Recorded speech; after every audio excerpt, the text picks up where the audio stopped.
Hello and welcome back to my channel, Yoga with Vanna. My name is Vanna for all of my old faces and the new, and I am coming at you live from my home studio, Yoga on Main.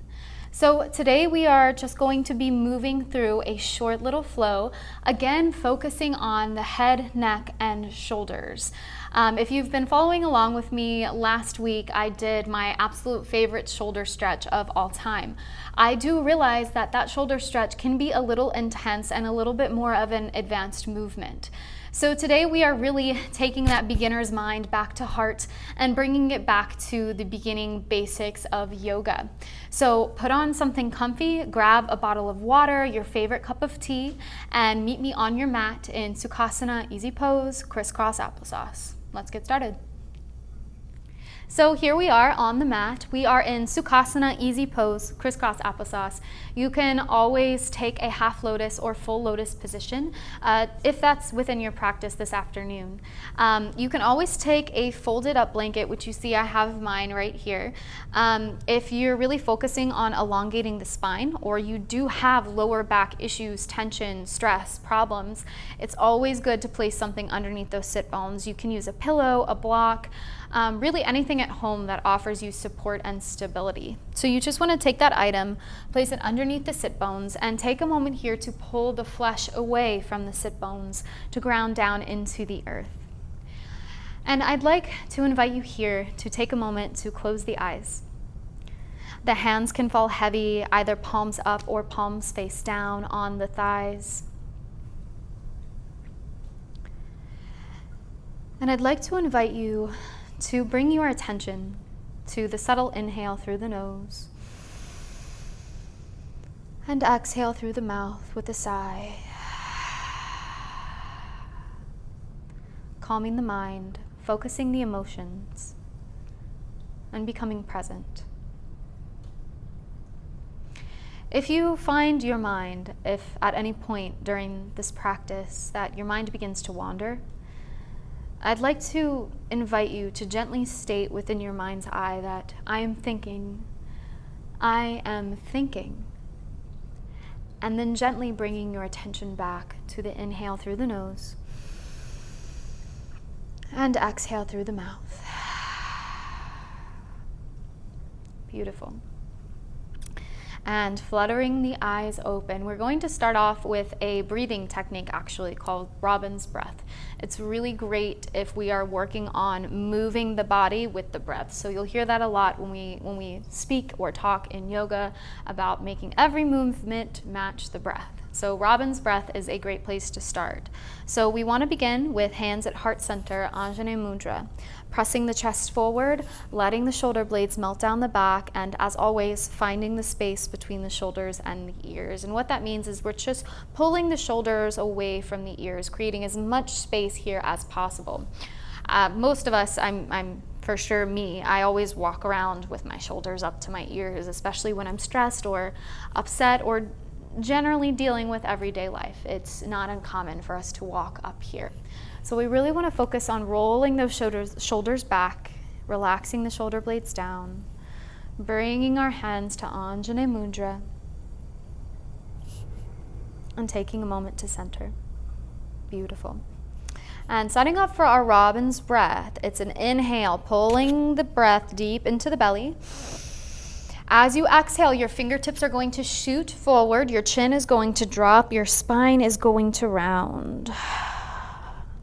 As you inhale, you're going to arch the back, open the arms wide to a T, gaze shifts all the way up. Exhale, round the spine, palms touching, tuck the chin. Inhale, hands to heart center, Anjane Mudra. So that's your typical flow of Robin's breath. We're going to take 3 to 4 of those at the pace of your own breath. So follow along with me or move at whatever pace feels comfortable for you. Again, gathering our energy, hands coming to heart center, Anjane Mudra.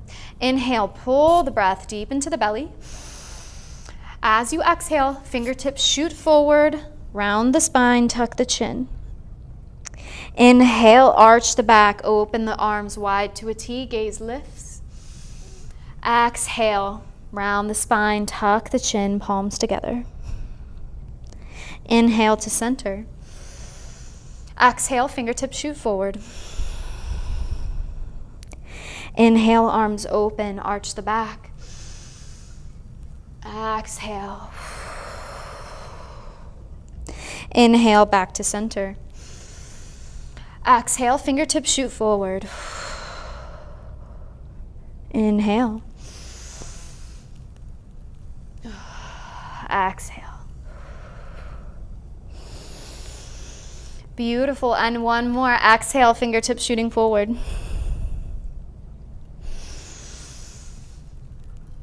And exhale, palms closing, rounding the spine, tucking the chin. Inhale all the way back to center. Exhale, releasing, relaxing, finding your nice long spine. And again, imagining that we have that string at the top of our head that's pulling our head up. So creating as much space between each vertebrae that we can find. Beautiful.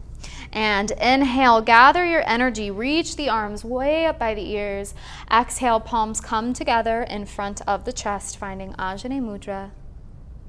Beautiful.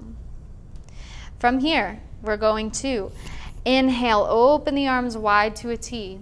Press the chest forward.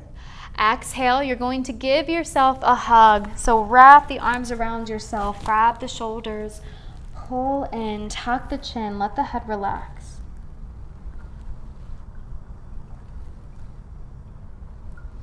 This acts as a physical hug, also an inner hug, showing yourself a little love, appreciation. And inhale, opening those arms wide. Exhale, crossing the arms in front of you, grabbing opposite shoulders. Again, finding that shoulder stretch on the opposite side. And here it really doesn't matter which arm crosses over the other arm. We're really just focusing on self-love, giving ourselves that hug that we need, and pulling the shoulders away, letting the neck and the head relax. Beautiful. 2 more each side. Inhale, open those arms wide. Exhale, hug yourself. Show yourself some love. Inhale, open those arms. Exhale, hug the other side. Beautiful. Inhale, opening up, arms wide to a T. Exhale, coming back to center, finding your nice elongated spine. Beautiful. And taking the hands, rolling through center, you're going to come into a neutral tabletop position. Again, for those of us with very sensitive knees, or maybe we have some knee problems, the mat isn't enough. This blanket that we use is very versatile, so we can use that blanket to lay on the floor and use it as a little bit of a cushion for our knees. So again, here in our neutral table position, we are looking for shoulders over the wrist, hips over the knees. We want to make sure that our knees are hip width distance apart and that we are grounding through all 5 finger pads. If we keep all of our weight into the back of our wrists, that can really strain our arms and our wrists. If you do have sensitive wrist or problems here, you can always take a fist modification. This works just as well.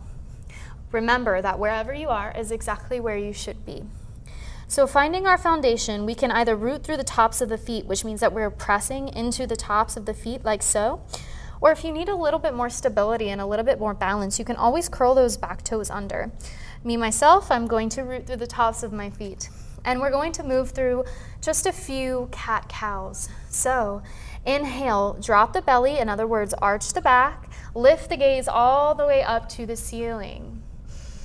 As you exhale, you're going to tuck the tailbone, round the spine, tuck the chin, let the head hang, and press all of your weight forward into the front of the hands.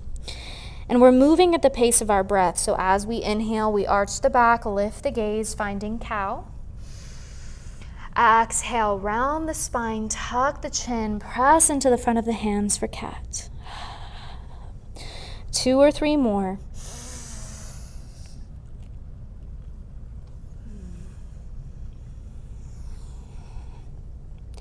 Beautiful. Inhale to cow.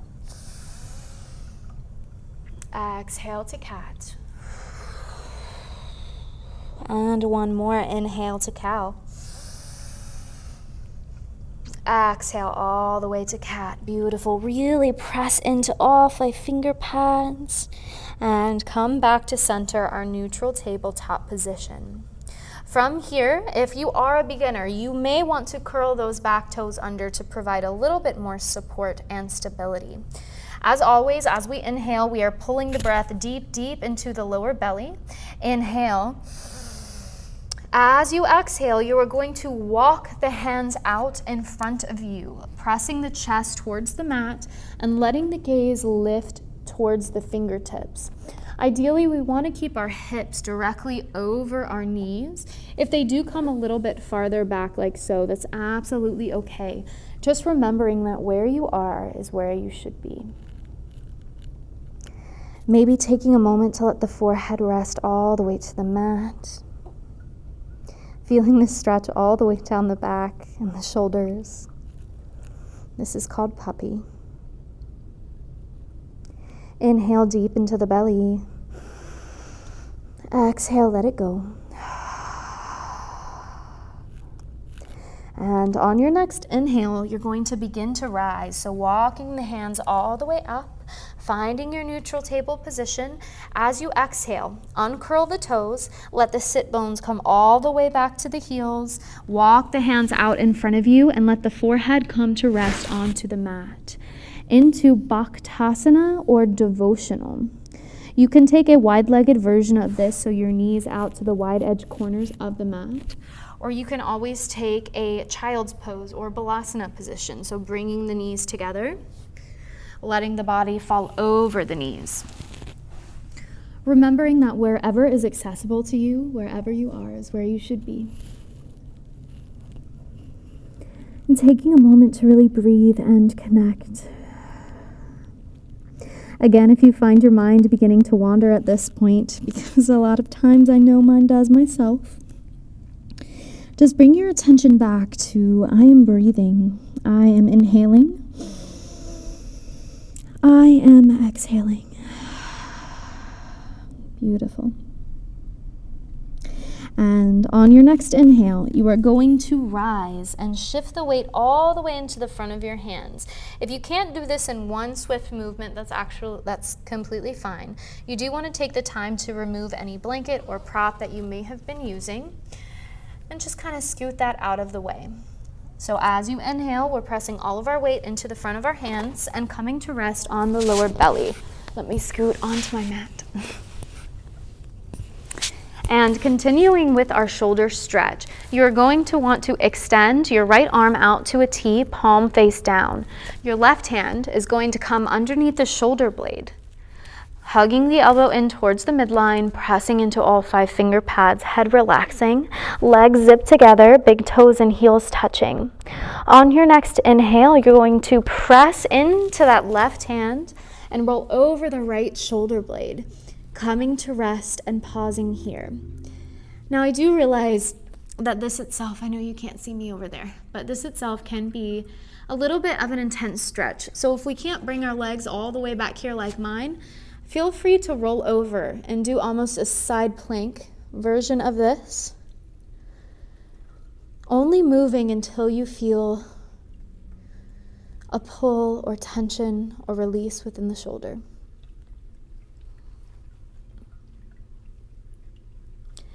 And on your next inhale, begin to roll back over onto the belly.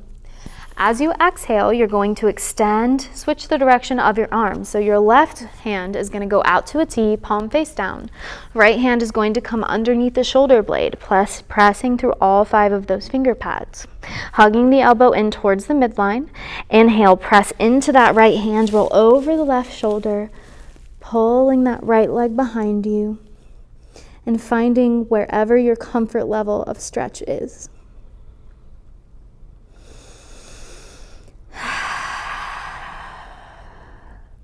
With every breath, pulling it deep into the belly.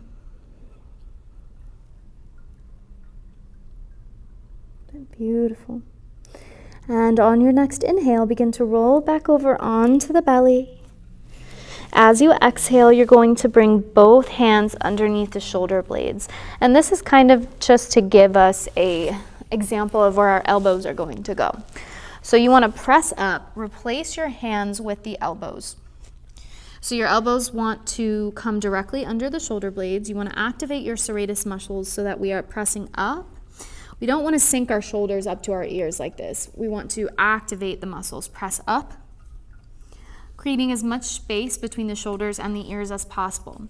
Our hands are pressing down and rooting. Our gaze is shifting up and out, pressing the chest forward, finding Sphinx pose. And taking a moment here to really breathe.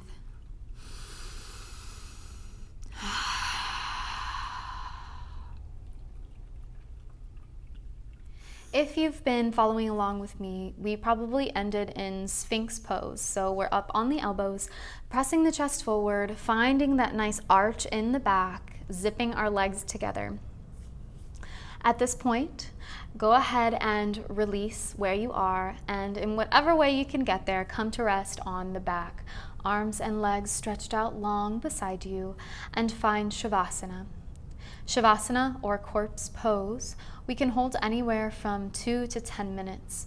And the purpose of Shavasana, or corpse pose, is to give our minds and our bodies the chance to sink in the work that we have done here today.